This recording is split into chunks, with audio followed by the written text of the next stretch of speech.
যুক্তরাষ্ট্রের পররাষ্ট্র দপ্তর সাময়িকভাবে বিদেশি শিক্ষার্থীদের নতুন ভিসা সাক্ষাৎকার নির্ধারণ বন্ধ রেখেছে। এই পদক্ষেপের উদ্দেশ্য হল সামাজিক যোগাযোগ মাধ্যমের কার্যক্রমের উপর বাড়তি যাচাই বাছাই প্রক্রিয়া চালু করার প্রস্তুতি নেওয়া।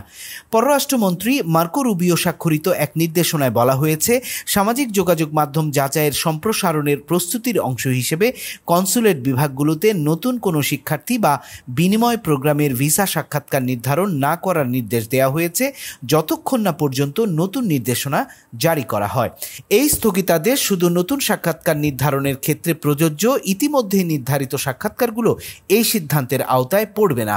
এই পদক্ষেপটি ট্রাম্প প্রশাসনের আন্তর্জাতিক শিক্ষার্থীদের উপর কঠোর নজরদারির অংশ হিসেবে দেখা হচ্ছে। সম্প্রতি দেশটির প্রশাসন হার্ভার্ড বিশ্ববিদ্যালয়ের আন্তর্জাতিক শিক্ষার্থী ভিসা স্পন্সর করার অনুমতি বাতিল করেছে, যদিও আদালতের হস্তক্ষেপে এই সিদ্ধান্ত সাময়িকভাবে স্থগিত হয়েছে। বিশ্ববিদ্যালয়গুলোর জন্য এই স্থগিতাদেশ আর্থিক চ্যালেঞ্জ সৃষ্টি করতে পারে, কারণ অনেক প্রতিষ্ঠান আন্তর্জাতিক শিক্ষার্থীদের টিউশন ফির উপর নির্ভর করে থাকে। পররাষ্ট্র দপ্তরের মুখপাত্র ট্যামি ব্রুস বলেন, তারা প্রতিটি ভিসা আবেদনকারীর পটভূমি যাচাইয়ের জন্য সব উপলব্ধ উপায় ব্যবহার করবেন, তারা শিক্ষার্থী হোক বা অন্য কেউ।